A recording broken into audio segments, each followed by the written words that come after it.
What's up everyone, welcome back to the channel. Today I'm trying something brand new.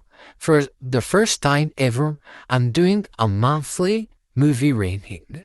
Every film I watched in July is going head to head, and I'm going to be ranking all 8 of them from worst to best.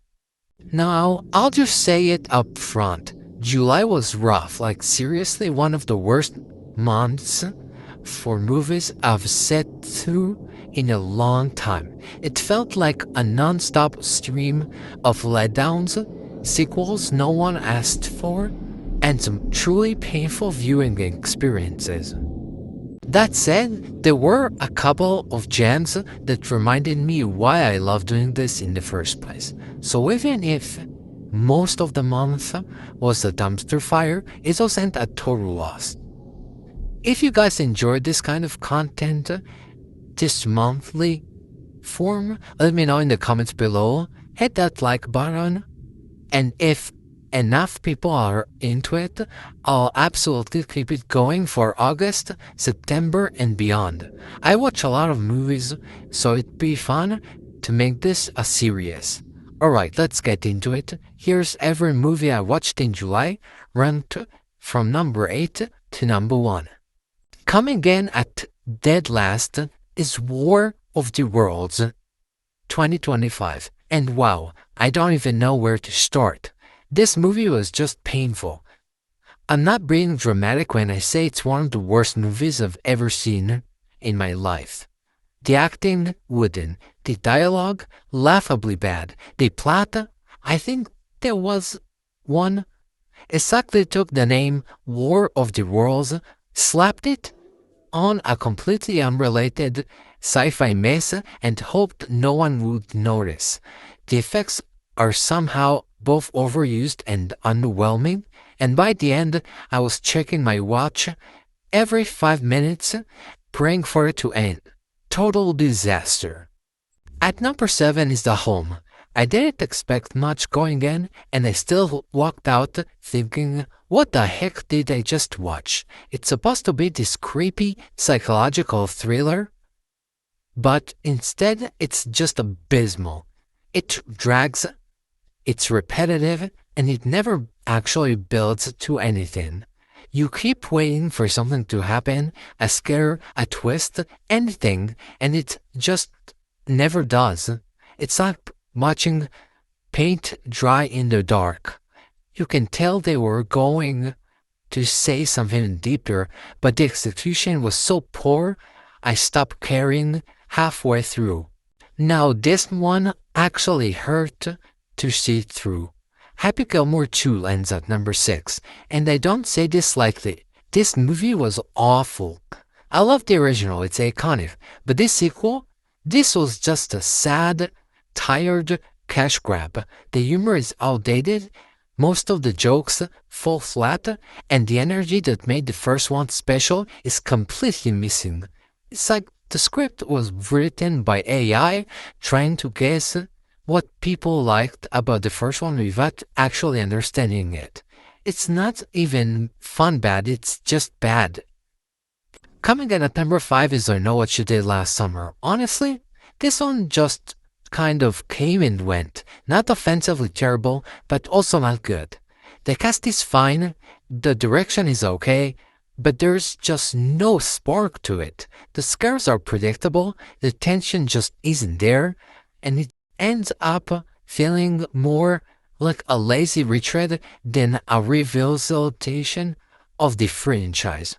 There's potential buried in the concept, but this movie doesn't do much with it. It's forgettable. One of those watch it once and never think again about it types. Now we're getting into the territory of movies I wanted to love but couldn't. Jurassic World Rebirth comes in at number 4, and it is just such a frustrating experience. There are definitely flashes of greatness. A few dino scenes are legitimately awesome, and the visuals, when they're not overloaded with CG, do look good, but the script is weak, the characters are bland as ever, and the story just doesn't justify itself. It's like they had all the ingredients, to do something new and exciting with the franchise, but chose the safest, most recycled path instead, a disappointing missed opportunity. Now this is where things finally take a turn for the better.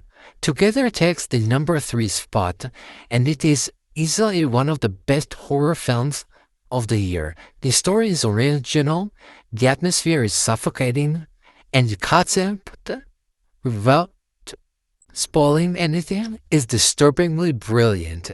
It's the kind of horror that's not just about jump scares, but about something deeper and more psychological. The performances are great, the direction is confident, and it actually sticks the landing. If you're a fan of horror with a brain, definitely check this one out. At number 2, we have the Fantastic Four First Steps, and honestly, absolutely phenomenal. After so many failed attempts at getting Marvel's first film right, this one finally does them justice. The team dynamic works, the chemistry is strong, the action is exciting, and the emotional beats land. It felt fresh, it felt earned, and most importantly, it felt like Fantastic Four. The tone, the style, the world building, all of it was handled with care. A massive step in the right direction for the MCU, and one of their best recent entries by far.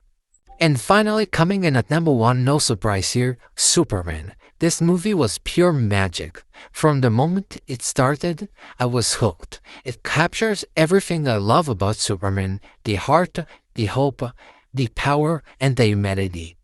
It's the kind of superhero film that makes you feel something, and those are rare. The performances were top tier, the visuals were gorgeous, and the score beautiful. This is the Superman movie we've been waiting for. It's emotional, it's inspiring, and it's going to stick with me for a long time. Easily the best film I saw in July, and one of my favorites of the year. So there you have it, all 8 movies I saw in July ranked from worst to best. Like I said, not a great month overall. Honestly, if it weren't for Together, Fantastic Four and Superman, this would have been one of the most depressing movie months in recent memory. But I want to hear from you guys. What did you see in July? Did you catch any of these? Do you agree with the ranking? Let's talk about it in the comments. And again, if you want more of these monthly rankings going forward, let me know. Drop a like, subscribe if you haven't already, and stay tuned because August is already shaping up to be a very interesting month. Thanks so much for watching, and I'll see you in the next one.